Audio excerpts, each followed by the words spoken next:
नमस्कार। आज हम तान्या मित्तल की दुनिया में गोता लगा रहे हैं। हाँ। वो कंटेंट क्रिएशन की दुनिया में एक काफी जाना पहचाना नाम है। हाँ बिल्कुल। हमारे पास उनकी यात्रा से जुड़े कुछ लेख हैं, कुछ सोर्सेज हैं। ये बताते हैं कि कैसे उन्होंने डिजिटल स्पेस में अपनी जगह बनाई। तो चलिए देखते हैं इन स्रोतों में क्या है। बिल्कुल। और ये जो सामग्री है हमारे पास, ये उनकी शुरुआत से लेकर आज वो जहां हैं वहां तक की कहानी कहती है।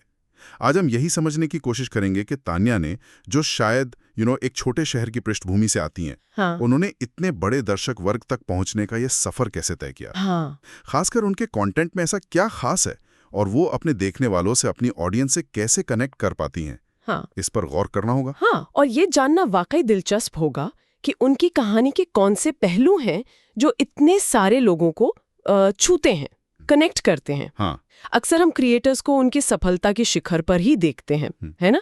लेकिन शुरुआत कैसे हुई? सही बात है, ये जानना जरूरी है। तो सोर्सेस के मुताबिक उनकी शुरुआत कैसे रही?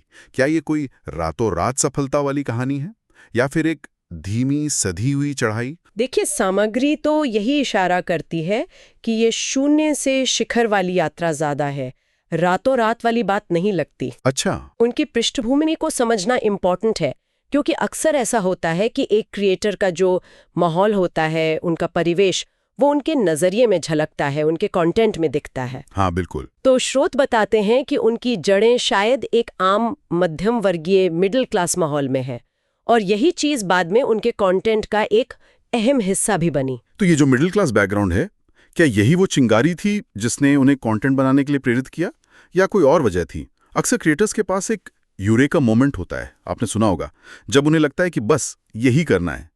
क्या स्रोतों में ऐसे किसी पल का जिक्र है? हाँ। यूरेका मूवमेंट का डायरेक्ट जिक्र तो नहीं मिलता है, सच कहूं तो, लेकिन जो बात उभर कर आती है वो है ऑब्जर्वेशंस की पावर, मतलब चीजों को देखने का नजरिया। ऐसा लगता है कि उन्होंने अपने आसपास की दुनिया को, खासकर जो फैमिली और सोशल ताना बाना होता है, हाँ। उसे बड़ी बारीकी से देखा। पहला वीडियो बनाने का फैसला शायद इसी ऑब्जर्वेशन से आया हो, एक कोशिश कि जो देखा, जो महसूस किया, उसे किसी तरह क्रिएटिव तरीके से सामने रखा जाए। और जैसा कि कई क्रिएटर्स के साथ होता है, पहली कोशिश अक्सर हिचकिचाहट भरी होती है, थोड़ी झिझक के साथ। बिल्कुल, वो कैमरे का सामना करना, फिर अपनी आवाज सुनना पहली बार, ये सब टेक्निकल चीजें समझना, ये शुरुआती दिक्कतें तो होती ही हैं। हाँ, लेकिन फिर टिके रहने की वजह क्या रही होगी? एक वीडियो बना के रुक जाना तो आसान होता है। स्रोत इस बारे में क्या बताते हैं? यहीं पर बात थोड़ी गहरी होती है। सामग्री बताती है कि जो शुरुआती रिएक्शन मिला, चाहे वो छोटा ही क्यों ना हो, हाँ। उन्हें लगा होगा कि हाँ, मेरी बात लोगों तक पहुंच रही है। हाँ, ये हो सकता है। इसके अलावा लगातार कंटेंट बनाते रहने की पीछे की वजह अक्सर एक अंदरूनी रचनात्मक बेचैनी होती है, कहानी कहने की इच्छा, अपने एक्सपीरियंस शेयर करने की चाहत। स्रोतों में इस बात पर भी जोर है कि शुरुआती दौर में शायद उन्हें भी दिक्कतें आई होंगी, जैसे कंटेंट की रेगुलरिटी बनाए रखना, हाँ, कंसिस्टेंसी, या दर्शकों की उम्मीदों को समझना। इन शुरुआती बाधाओं को उन्होंने कैसे पार किया, ये जानना महत्वपूर्ण है। ये दिलचस्प है। सिर्फ आइडिया होना काफी नहीं है, उस पर टिके रहना और उसे लगातार निखारते जाना भी उतना ही जरूरी है। बिल्कुल। और जब गाड़ी चल पड़ती है तो फिर सारा ध्यान कंटेंट पर आ जाता है। उनके कंटेंट के बारे में स्रोत क्या बताते हैं? किन विषयों को वो चुनती हैं? उनका दायरा काफी जाना पहचाना सा लगता है, लेकिन शायद इसी में उनकी खासियत छिपी है। अच्छा, कैसे? स्रोत बताते हैं कि उनके कंटेंट का केंद्र है रोजमर्रा की जिंदगी, जैसे फैमिली रिश्ते, मिडिल क्लास की जो कश्मकश और उम्मीदें होती हैं, हाँ। रिश्तों की खट्टी मीठी बातें। ये वो विषय है जिनसे लगभग हर कोई कहीं ना कहीं जुड़ा हुआ महसूस करता है ना? हाँ, ये तो सच है। पड़ोसियों की बातें, रिश्तेदारों के ताने, ऑफिस की पॉलिटिक्स, बच्चों की पढ़ाई की टेंशन, अरे ये सब तो हमारी जिंदगी का हिस्सा है। लेकिन कई लोग इन्हीं विषयों पर बात करते हैं। तो फिर तान्या के कंटेंट में ऐसा क्या है जो दर्शकों को इतना पसंद आता है? यहीं पर जुड़ाव या रिलेटेबिलिटी की बात आती है। सही है? बिल्कुल, और स्रोत इसी जुड़ाव को उनकी सफलता का एक मुख्य स्तंभ मानते हैं, एक मेन पिलर। जुड़ाव का मतलब है वो एबिलिटी जिससे दर्शक कंटेंट में अपनी जिंदगी, अपनी भावनाएं या अपने किसी जानने वाले का अक्स देख पाते हैं। तान्या के मामले में जैसा सामग्री इशारा करती है, ये जुड़ाव शायद इसीलिए गहरा है क्योंकि वो किरदारों या सिचुएशंस को बहुत बड़ा चढ़ाकर पेश नहीं करती। अच्छा। वो रोजमर्रा की छोटी छोटी बातों, निराशाओं, खुशियों को पकड़ती हैं, जिन्हें अक्सर हम नजरअंदाज कर देते हैं। दर्शक उनके किरदारों की मजबूरियों, उनकी छोटी छोटी जीत में खुद को देख पाते हैं। तो क्या ये सिर्फ किरदारों की वजह से है या कहानी कहने के तरीके की वजह से भी? मतलब क्या वो सिर्फ रिलेटेबल स्थितियां दिखाती हैं या उन्हें दिखाने का अंदाज भी कुछ अलग है? मुझे लगता है दोनों का मिक्सचर है। स्थितियां तो जानी पहचानी होती हैं, लेकिन जैसा स्रोत बताते हैं उन्हें पेश करने का तरीका शायद ज्यादा महत्वपूर्ण है। वो किरदारों को जज नहीं करती, बल्कि उनकी कमजोरियों और मजबूतियों को मतलब जस का तस दिखाती हैं। एक दिलचस्प बात जो सामग्री में उभरती है वो ये है कि उनका कंटेंट अक्सर एस्पिरेशनल होने के बजाय रिलेटेबल ज्यादा होता है। ये इंटरेस्टिंग है। मतलब वो ये नहीं दिखाता कि जिंदगी कैसी होनी चाहिए, बल्कि ये दिखाता है कि जिंदगी अक्सर कैसी होती है, थोड़ी उलझी हुई, थोड़ी मजेदार, थोड़ी अधूरी। ये एक अहम नुक्ता है। आजकल जहां सोशल मीडिया पर वो परफेक्ट जिंदगी दिखाने का चलन है, हाँ बिल्कुल, वहां असलियत के करीब रहना शायद ज्यादा अपील करता है। और इसी असलियत में वो कॉमेडी का तड़का कैसे लगाती हैं, क्योंकि रोजमर्रा की चीजों को मजेदार बनाना भी तो आसान नहीं होता। यहीं पर उनकी एक और खूबी सामने आती है, जैसा कि स्रोत बताते हैं, हास्य, कॉमेडी। उनकी वीडियोस में कॉमेडी सिर्फ हंसाने के लिए नहीं होती, बल्कि वो कहानी का एक मतलब इंटीग्रल पार्ट होती है। अच्छा। ये कोई लाउड स्लैपस्टिक कॉमेडी नहीं होती, ज्यादातर सिचुएशनल कॉमेडी होती है, जो परिस्थितियों से, किरदारों के रिएक्शन से और डायलॉग से पैदा होती है। वो शायद रोजमर्रा की जो बेतुकी बातें होती हैं ना, एब्सर्डिटीज, उनमें छिपा ह्यूमर ढूंढ निकालती हैं। हाँ, वो सिचुएशनल कॉमेडी तो है, पर क्या स्रोतों में ये भी बताया गया है कि ये ह्यूमर कभी किसी सीमा को पार करता है या हमेशा सेफ जोन में रहता है, क्योंकि कॉमेडी की धार वो बड़ी पैनी होती है। सही कहा। कहीं ऐसा तो नहीं कि किसी समुदाय या वर्ग को लेकर मजाक बनाया जाता हो? आजकल इस पर काफी ध्यान दिया जाता है। स्रोत इस बारे में सीधे तौर पर कोई कंट्रोवर्शियल बात तो नहीं बताते, लेकिन जो अंदाजा लगता है वो ये कि उनका ह्यूमर ज्यादातर सेल्फ डेप्रिकेटिंग होता है, मतलब खुद पर हंसना। हाँ, आत्मव्यंग्यात्मक। हाँ, या फिर आम मानवीय स्वभाव पर केंद्रित होता है। वो किरदारों की कमियों या अजीब आदतों पर हंसते हैं, ना कि किसी ग्रुप पर। शायद यही वजह है कि उनका ह्यूमर ज्यादातर लोगों को एक्सेप्टेबल लगता है और उनकी एक पहचान बन गया है। लोग शायद अपनी तनाव भरी जिंदगी से कुछ पल की राहत पाने के लिए भी उनके कंटेंट की ओर खिंचे चले आते हैं। तो मतलब कंटेंट का आधार है रोजमर्रा की जिंदगी से जुड़ाव, और उसे दिलचस्प बनाता है सिचुएशनल कॉमेडी का इस्तेमाल। ये वाकई एक मजबूत कॉम्बिनेशन है। हाँ, और जाहिर है इसी के बल पर उन्होंने एक बड़ा दर्शक वर्ग तैयार किया और डिजिटल दुनिया में अपनी पहचान बनाई।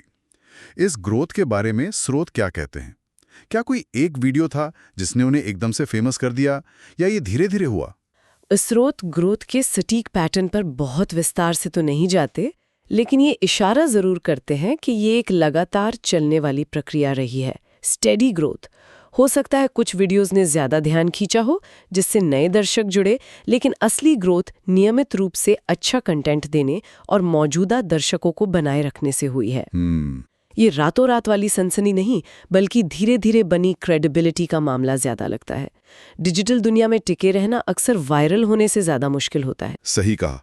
कंसिस्टेंसी यानी निरंतरता बहुत जरूरी है। लेकिन जब सफलता आती है और दर्शक वर्ग बड़ा होता जाता है, तो क्या चुनौतियां भी बदल जाती हैं?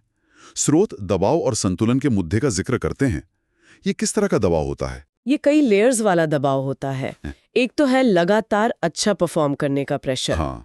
जब लाखों लोग आपका अगला वीडियो देखने का इंतजार कर रहे हों, तो हर बार कुछ नया, कुछ ताज़ा और आकर्षक लाना एक बड़ी चुनौती बन जाता है। क्रिएटिव ब्लॉक या आइडियाज की कमी का डर हमेशा बना रहता है। स्रोत बताते हैं कि ये मेंटली काफी थका देने वाला हो सकता है। समझ सकता हूँ।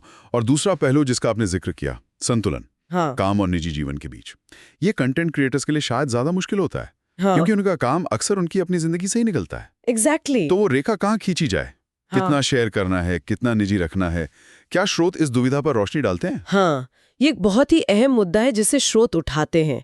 जब आपकी पर्सनल जिंदगी ही आपके कंटेंट का रॉ मटेरियल बन जाए, तो सीमाएं धुंधली होना लाजमी है। बिल्कुल। कहाँ निजी अनुभव खत्म होता है और कहाँ कंटेंट शुरू होता है, ये तय करना मुश्किल हो जाता है।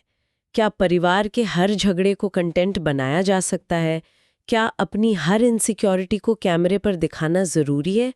स्रोत इशारा करते हैं कि तान्या मित्तल जैसी क्रिएटर्स को भी इस बैलेंस को साधने की चुनौती का सामना करना पड़ता होगा, अपनी ऑथेंटिसिटी बनाए रखने और अपनी प्राइवेसी की रक्षा करने के बीच का संतुलन। ये वाकई एक मुश्किल संतुलन है। एक तरफ दर्शक आपसे वही असलीपन चाहते हैं जिसके लिए उन्होंने आपको फॉलो करना शुरू किया था, हाँ, और दूसरी तरफ आपको अपनी मेंटल पीस और पर्सनल स्पेस भी बचाना है। हाँ। तो इन सब दबाव और चुनौतियों के बीच वो अपने दर्शकों से जुड़ाव कैसे बनाए रखती हैं? क्या सिर्फ कंटेंट पोस्ट कर देना काफी है? नहीं, मेरे ख्याल से नहीं।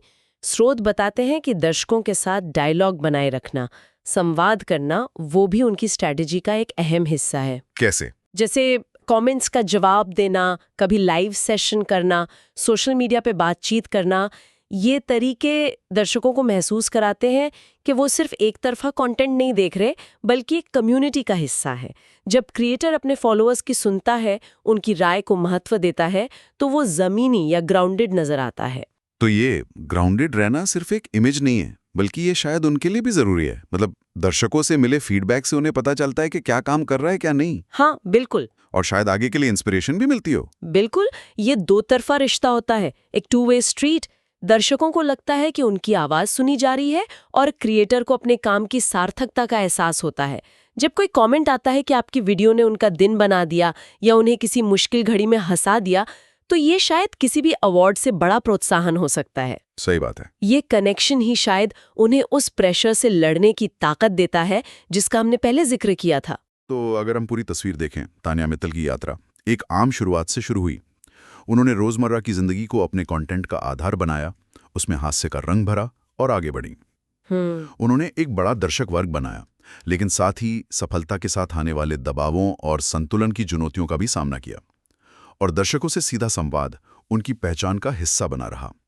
ये कहानी दिखाती है कि डिजिटल युग में प्रामाणिकता, जुड़ाव और निरंतरता के साथ कैसे अपनी जगह बनाई जा सकती है। हाँ, ये एक दिलचस्प केस स्टडी है वाकई, और ये हमें एक महत्वपूर्ण सवाल पर लाकर खड़ा करते हैं जिस पर सोचने की जरूरत है। क्या सवाल? सवाल ये कि जब कोई क्रिएटर अपनी आम जिंदगी और प्रामाणिकता को दिखाकर सफल होता है, तो क्या बड़े पैमाने पर पहुंचने के बाद भी उसी प्रामाणिकता को बनाए रखना संभव है?